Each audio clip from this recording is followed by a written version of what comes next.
Halo semuanya, selamat datang di segmen analisa. Kembali kita update terkait dengan peristiwa yang terjadi di Medan, Sumatera Utara, di mana ada seorang anak yang berusia 12 tahun, masih kelas 6 SD, itu dituduh melakukan aksi yang sangat keji, menghabisi ibunya sendiri. Dan banyak masyarakat yang masih tidak percaya sebenarnya. Tetapi sebelum kita bahas lebih detail, ada beberapa statement terbaru yang dugaannya dikeluarkan dari pihak keluarga korban atau Ibu Faiza Soraya yang berusia 42 tahun yang sudah meninggal di tanggal 10 Desember 2025 lalu. Sosok yang menjadi pertanyaan masyarakat dan juga keluarga korban adalah sebenarnya sang suami bernama Alham Wumala Siagian. Kepala keluarga yang memiliki dua putri ini menjadi salah satu sosok yang dicari-cari sama masyarakat dan juga media. Kalau aku lihat di sini kan banyak masyarakat yang hadir di TKP waktu itu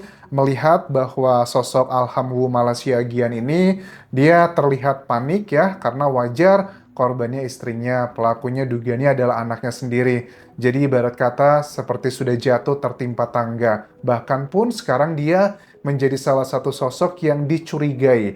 Keterangan terbaru dari AKBP Bayu Putro Wijayanto, Kasat Reskrim Polrestabes Medan, saat ini terduga pelaku itu dilakukan pemeriksaan psikolog forensik dan dari pertama kali ditemukan dari salah satu saksi warga bernama Tono ya yang mengatakan bahwa saat dia datang di lokasi TKP sekitar jam 5-an pagi setelah dia sholat subuh, dia melihat dengan jelas bahwa si terduga pelaku inisial AL ini itu cuma diem lemes aja. Nah, ini pun juga linear dengan keterangan Kasat Reskrim bahwa sampai hari ini si terduga pelaku tuh masih kelihatan banget trauma dan terus-menerus sedih dan berbicara pun tidak banyak. Wajar usia seperti itu menghadapi permasalahan yang luar biasa. Bahkan ada salah satu hal yang disampaikan terkait dengan ayahandanya yang bernama Alham tersebut, itu pun juga saat ini sedang dilakukan pendalaman dari pihak penyidik plus juga dengan kakaknya. Tetapi ada temuan di sini bahwa pada saat ditemukan kakak dari terduga pelaku ini atau anak sulung dari keluarga ini itu mengalami luka-luka di tangannya. Apakah si terduga pelaku juga luka-luka tangannya? Karena bagi sebagian masyarakat menaruh kecurigaan terhadap peristiwa di kronologi awal-awal.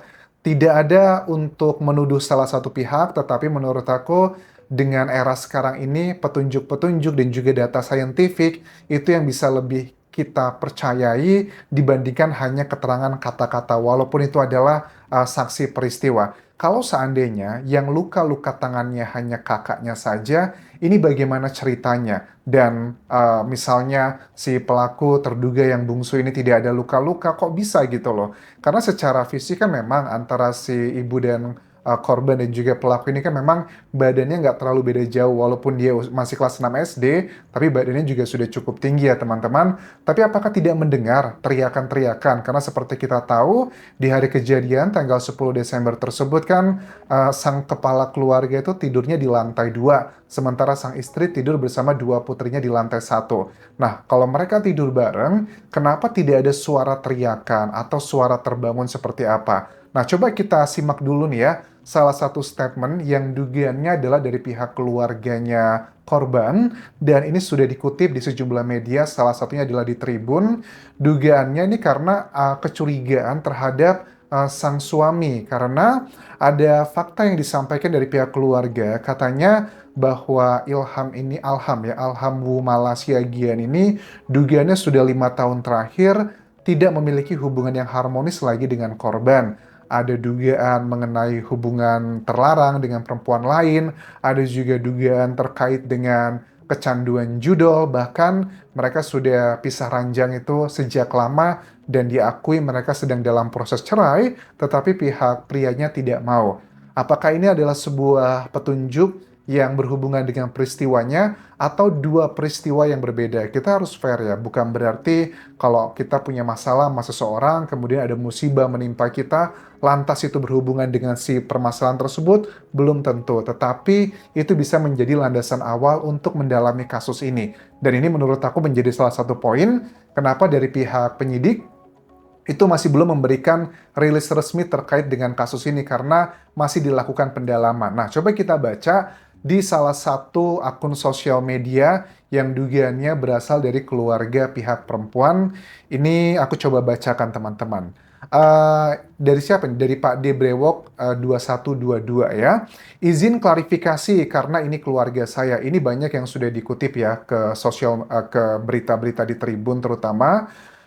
Kejadiannya subuh pagi, diduga si Ade itu bun-bun mamanya. Kami sekeluarga nggak percaya karena alasan yang nggak masuk di logika. Bahwa adiknya dendam karena kakaknya dimarahin mamanya. Dan yang buat kami nggak percaya adalah sebelum kejadian, si jantan ini begitu katanya memiliki hubungan atau terlarang lah seperti itu dengan perempuan lain adalah sebelum dan udah minta cerai tapi si istri nggak mau dan udah pisah ranjang dan entah kenapa bisa balik lagi ke rumah itu.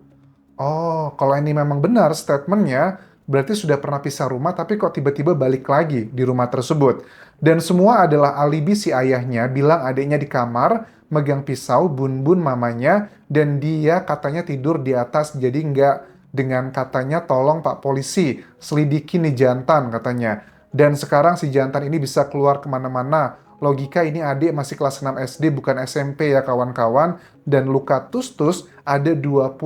Logika aja nggak teriak apa mamanya kalau nggak dibekap dugaannya ke sana. Ya, memang menjadi salah satu cara untuk mencari titik terang dalam sebuah kasus adalah menggunakan logika. Ya logika gini deh ya, seandainya memang betul si usia 12 tahun tuh tus-tus ibunya gitu. Satu, dua, tiga. Apakah ibunya tidak teriak? Apakah ibunya tidak melawan? Bahkan di sebelahnya ada kakaknya. Terus yang lebih penasaran, yang menurut keterangan penyidik, tangan kakaknya itu juga luka. Apa yang terjadi kronologinya? Kita juga harus dengar dari dua belah pihak kenapa bisa seperti itu.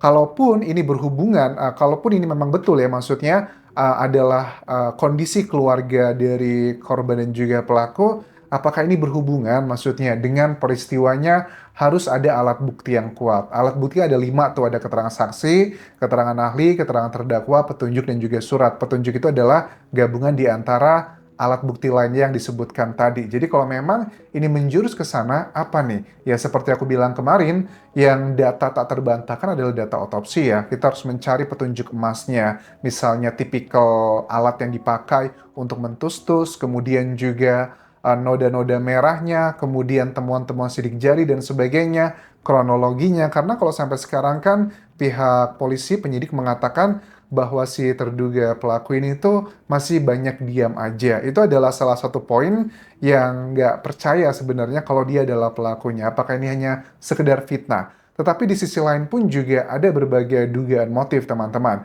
Tapi sebelum kita menuju ke sana, ini juga ada salah satu netizen yang komentar di Facebookku sih tepatnya ini ya, yang dia ini mengaku adalah sebagai rekan kerja dari korban ya. Ini aku bacakan, dugaannya dia adalah rekan kerja. Korban adalah teman kerja saya di salah satu bank di Medan. Junior saya, orangnya baik, lembut, dan pintar. Orangnya juga taat ibadah.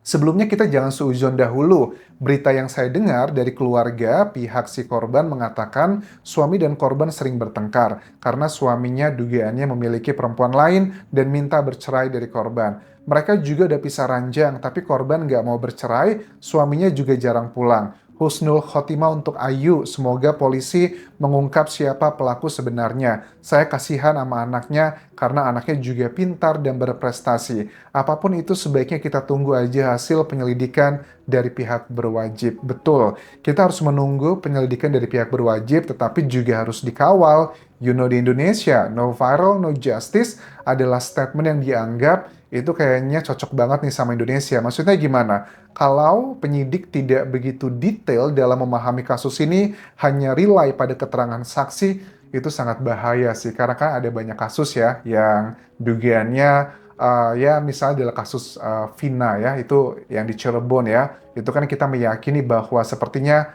yang sekarang berada di dalam penjara itu bukanlah pelakunya, ya salah satu efeknya karena penanganan kasusnya hanya rely kepada keterangan saksi peristiwa, kata-kata doang, tidak kuat dengan bukti-bukti saintifiknya. Ini pun juga sama, karena secara logika mungkin orang yang sudah ngerti hukum, kalau pelakunya adalah anak di bawah umur, biasanya kan hukumannya tidak akan maksimal. Kalau pelakunya ini sudah dewasa, hukumannya bisa seumur hidup atau bahkan 20 tahun penjara dengan yang spontanitas atau yang direncanakan. Tetapi kalau ini di bawah umur, kayak kasus yang Vina Eki aja lah ya, yang lainnya kan dihukum seumur hidup, tapi ada satu yang di bawah umur, Saka Tatal, itu dihukumnya kan di bawah berapa tuh? 10 tahun kan? Nah, apakah ini juga dia belajar dari kasus itu, kalau memang pelakunya adalah bukan si adik berusia 12 tahun ini. Nah, di sisi lain, tentang motif sakit hati yang dikatakan bahwa kan ayahnya cerita ke salah satu tetangganya yang hadir membantu di awal-awal peristiwa,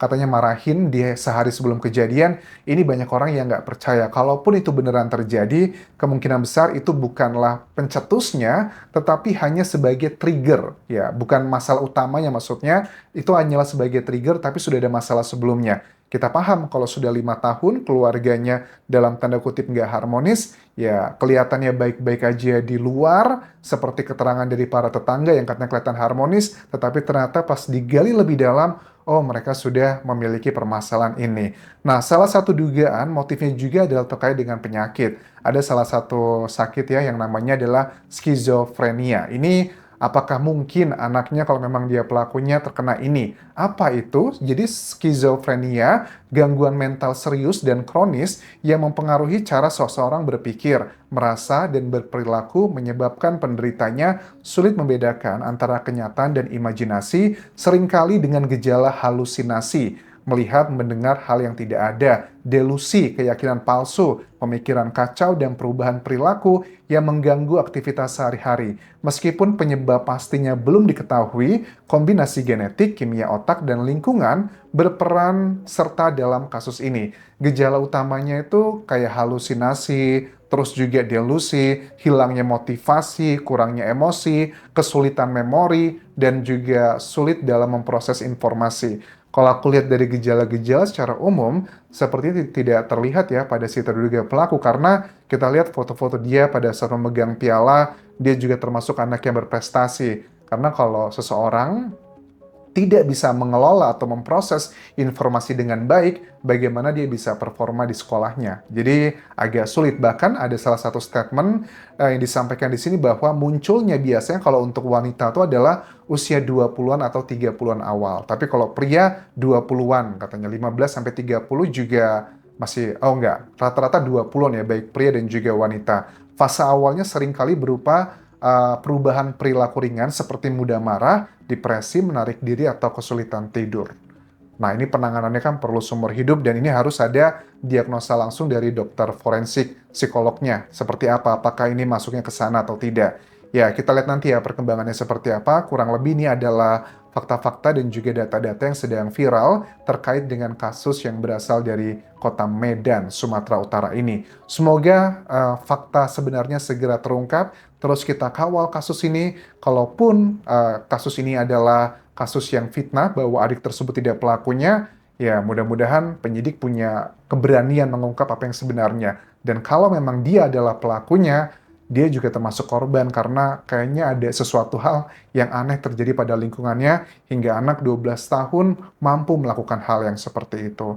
Terima kasih sudah menonton, sampai ketemu lagi di video berikutnya. Tinggalkan like dan juga komen, subscribe channel YouTube ini, follow Instagram, Facebook pageku, dan juga akun TikTok di Anjasa Semara. Sampai jumpa.